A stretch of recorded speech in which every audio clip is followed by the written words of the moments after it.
Bonjour, bonjour mes créatives. Alors aujourd'hui, on se retrouve pour parler de ce fameux cadre, cadre de rose que vous avez sûrement dû voir voilà, défiler sur mes réseaux sociaux.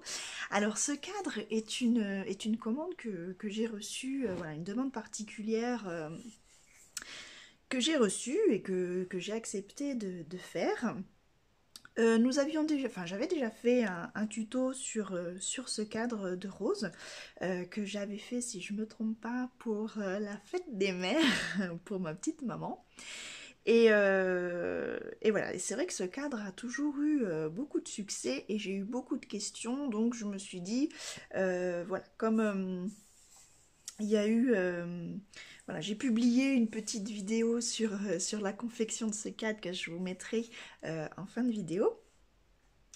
Et voilà, ça a suscité pardon, encore d'autres questions. Donc je me suis dit, comme j'en ai un autre à faire, eh bien tant qu'à faire, je vais le faire avec vous. Comme ça, voilà, je vais vous expliquer un petit peu plus en détail. Voilà, on va parler des die, du papier, de ce fameux petit outil que tout le monde me pose comme question. Le petit outil Aquilling. Et voilà, et ben j'espère pouvoir répondre à vos questions. Sinon, n'hésitez pas à me les demander en commentaire, j'y répondrai avec plaisir. Voilà, bon allez, on y va, je vous explique tout ça. Alors, en ce qui concerne le matériel, donc j'ai utilisé ces deux die. Voilà, ça fait un moment que je les ai. Voilà, je les ai achetés sur Amazon. Je vous mettrai le lien en barre de description. Donc, ils se vendent par lot de deux. Voilà, le gros et le petit. Et j'ai également cette matrice-là qui vient de chez 6X. Voilà, de la marque 6X.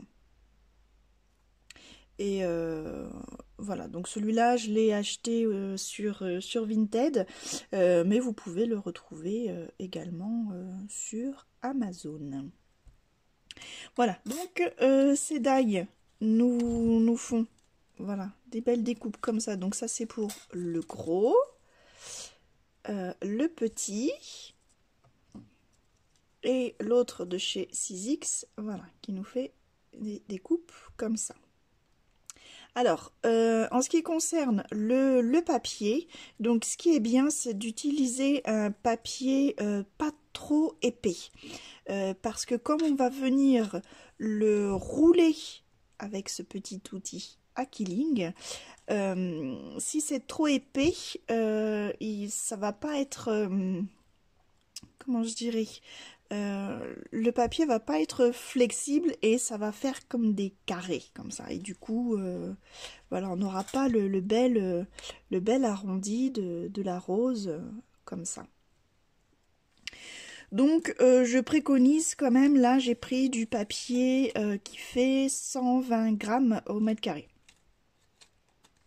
Voilà, je pense que c'est ce qu'il y a l'idéal. Faut pas prendre trop fin non plus, sinon en serrant vous risquez de casser le papier. Donc voilà, entre les deux, c'est parfait. Voilà, donc ensuite ce petit outil, alors ça a été une des plus grandes questions. Qu'est-ce que ce truc? Alors ça, vous voyez, il y a un petit...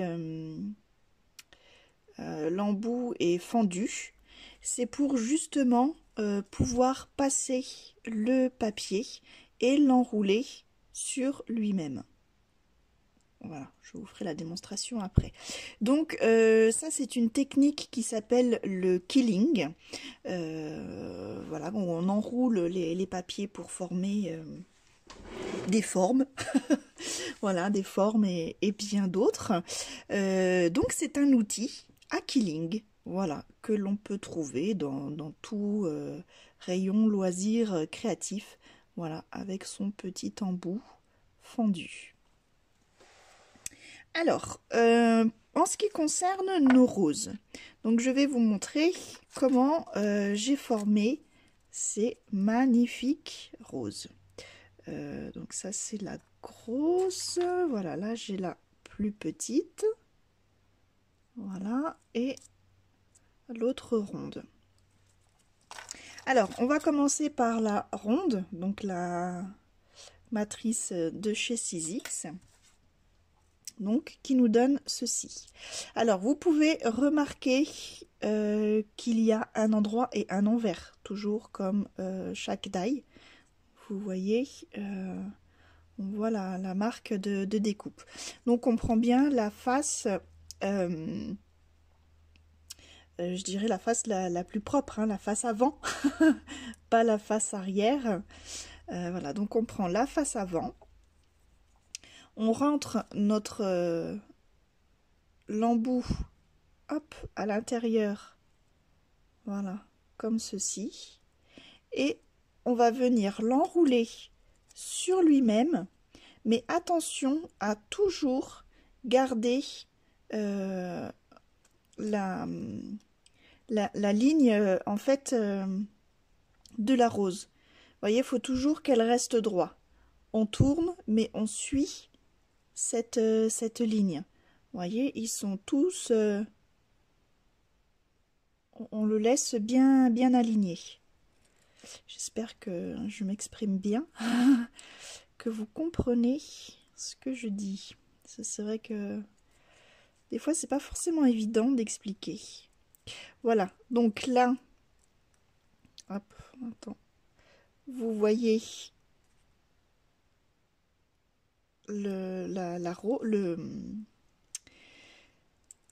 derrière de la rose, voilà, donc ça c'est le petit opercule en fait pour venir coller. Donc on va déjà, là je la garde serrée. Alors je vais venir, alors je vais faire un petit zoom, que vous voyez bien. Alors je la pose donc l'opercule, voilà, face sur ma planche, et là je vais desserrer pour laisser aller un petit peu ma rose, tu vois, qu'elle prenne forme tout simplement, voilà. Et puis je la reprends, et là, voilà, vous voyez bien, tout le monde à la même hauteur. Je prends le pistolet à colle, je mets un petit peu de colle dessus, hop, voilà, je la ferme, et là elle va venir se placer toute seule, voilà, en appuyant tout doucement pour que ce soit quand même... Alors si je suis hors champ en plus, faut me le dire, hein. Voilà, donc là on la laisse tout doucement prendre forme, et voilà, une fois que la colle est sec, sèche, pardon, oh, on a une belle petite rose. Voilà pour le petit modèle. Ensuite, sur ce grand modèle, alors je dézoome un petit peu. Voilà. Donc ça va être exactement le même principe. Donc là, on est sur un autre modèle de rose où le dessus est un petit peu dentelé. Vous voyez? Donc ça change de format de rose, mais le principe est le même. Alors, ce que je vous conseille, c'est de venir couper. Alors en zoom, j'ai du mal hein, dans le champ. Alors on va venir couper en bas, en fait. Du coup, c'est les interstices des pétales. Voilà, qui en fait en bas, on n'en a pas besoin. Et pour vous aider au début, c'est quand même bien de les couper. Hop. Ça vous fait de l'épaisseur en moins quand on tasse la rose, je puis dire. Voilà, et c'est plus facile pour garder la ligne à la base comme je vous l'indiquais. Alors, donc là, pareil, il y a un endroit, un envers. Vous voyez? Donc je prends l'endroit du papier. Voilà, on le voit, alors moi je vais peut-être un peu vite, mais on le voit, vous voyez là, aux matrices de découpe, ça fait un petit rebord comme ça, vous voyez. C'est plus joli quand même d'avoir à l'intérieur des beaux bords propres. Donc là, pareil, je prends le bout de mon outil à quilling, hop, je le rentre, voilà, dedans, et pareil, je tourne. Alors, j'essaye de pas trop mettre mes doigts que vous voyez bien, mais du coup, voilà. Et du coup, donc là, c'est pas tout à fait dans le même sens, mais on y va, voilà. On serre et on suit toujours cette ligne, voilà, approximativement, hein. Donc, on serre sans trop serrer non plus, pas craquer le papier, mais qui est quand même un maintien du tout. Voilà, jusqu'au bout, jusqu'au bout. Hop, donc jusqu'au bout où il ne reste plus que, voilà, ce petit opercule. Voilà, et on a coupé hop, les petits bouts là pour éviter justement que tout sorte ici. C'est pour ça que c'est quand même plus facile. Donc, là, pareil, on appose la rose et on la laisse respirer un petit peu avant de pouvoir y mettre la colle. Voilà, vous voyez, là, on a le derrière du bouton. On va venir en coller tout ça. Voilà, alors moi, ma colle coule vraiment beaucoup, c'est pour ça que je me brûle à chaque fois les doigts, donc faites attention. Il faut vraiment que j'investisse dans un bon pistolet à colle. Voilà, et là c'est pareil, on la laisse se placer le temps que la colle prenne un petit peu. Donc on appuie mais pas trop, hein, pour pas écraser non plus le papier. Et voilà, une belle petite rose naissante. Voilà. Et donc du coup, ben, ça c'était le gros modèle. Pour le petit modèle, c'est exactement le même principe. À chaque fois, voilà, c'est le principe du quilling. On prend donc, je vais vous montrer là sans couper les petits bouts que l'on vient de faire. Donc là, pareil, le papier endroit envers. Donc je prends bien l'endroit et je le roule en suivant ma ligne, donc la ligne du bas du pétale.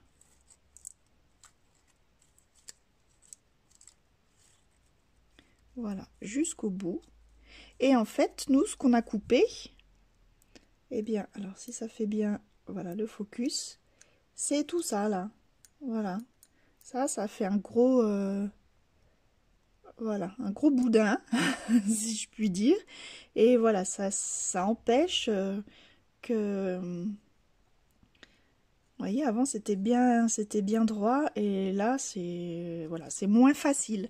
On va dire, c'est pas impossible, mais c'est moins facile. Du coup, je laisse respirer ma rose. Hop, et j'y mets mon point de colle.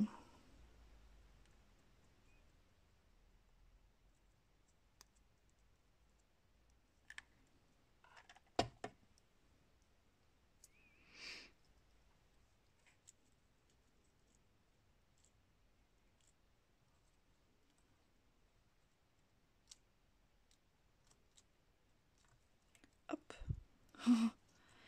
Et voilà, une autre rose est née.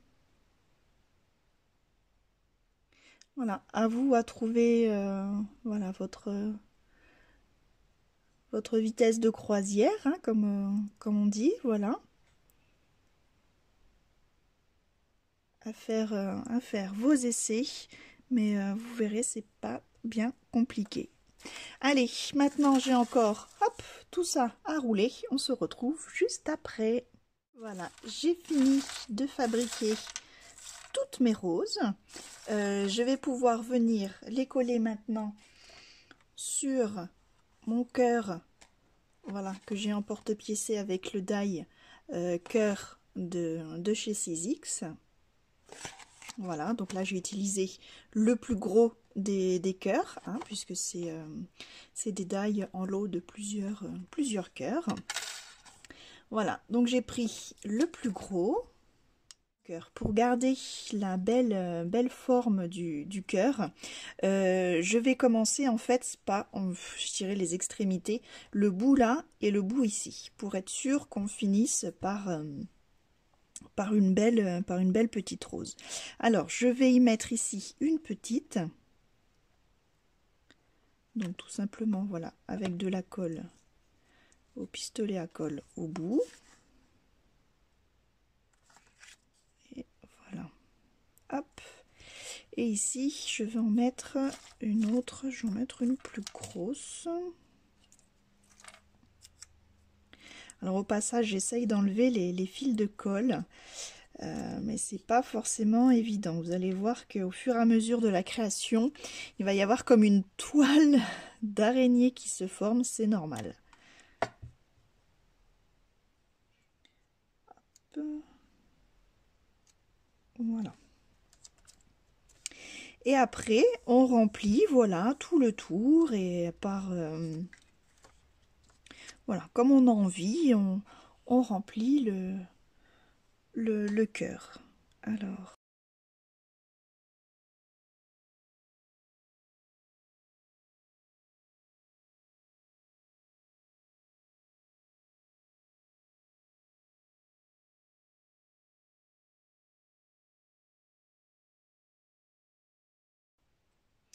Donc là, j'ai terminé de faire tout le tour. Donc vous voyez, c'est comme une araignée qui est passée dessus. Hein. Donc on essaye de les enlever au fur et à mesure, tous ces fils, parce que ça fait pas beau. Et on y voit plus clair. Voilà. Donc une fois que tout le tour est collé, on peut se concentrer sur les bombées de notre cœur. Donc là, pareil, on prend donc du coup les plus grosses fleurs et voilà, on les assemble tout simplement. Hein.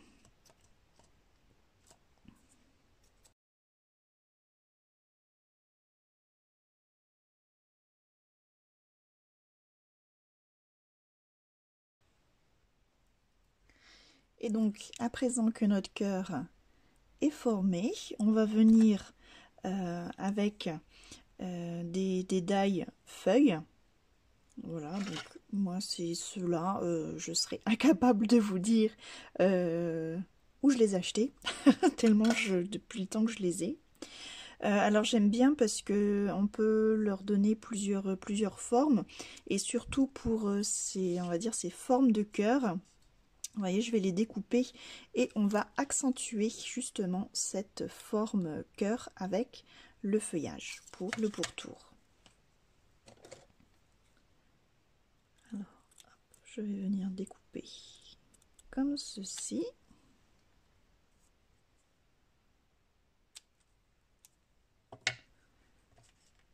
Voilà, et en collant juste le bord.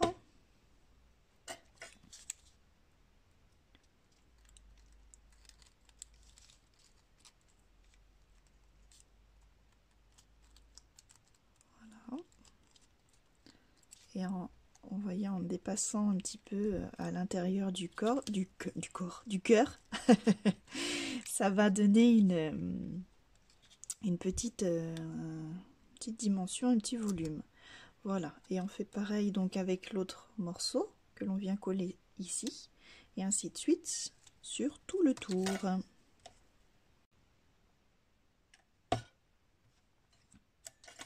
Voilà, et après on pourra également en mettre à l'intérieur pour toujours dans la même idée d'accentuer le cœur, le bombé de cœur, et éventuellement voilà, effacer certaines traces ou certains trous que l'on aurait fait. Par exemple, vous voyez, là, j'avais fait une petite tache de colle. Si on y colle, voilà, hop, une petite feuille comme ça, au visuel, voilà, on le voit beaucoup moins.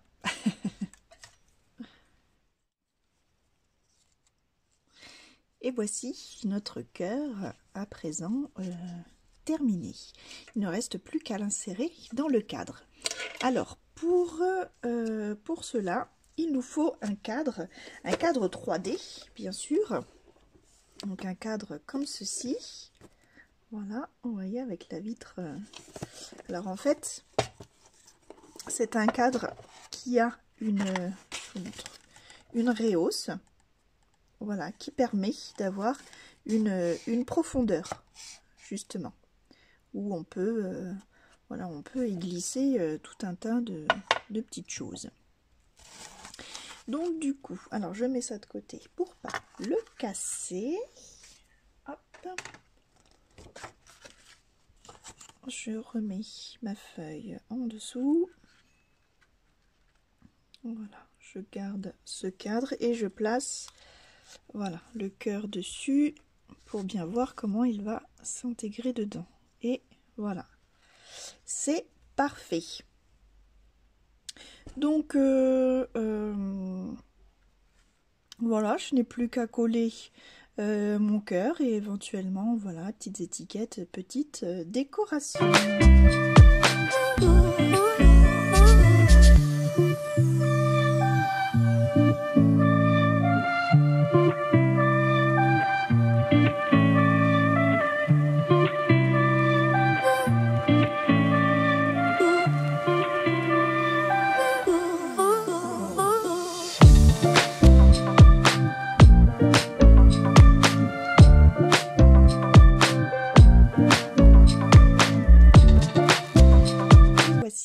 Le dernier cadre rose en forme de cœur terminé. Voilà, je vous remercie d'avoir suivi cette vidéo. Si vous avez aimé, n'oubliez pas le petit pouce bleu et si ce n'est pas déjà fait, de vous abonner et d'activer la petite cloche pour être averti du prochain tuto. Voilà. Eh bien, je vous souhaite de bonnes créations et à bientôt. Bye bye.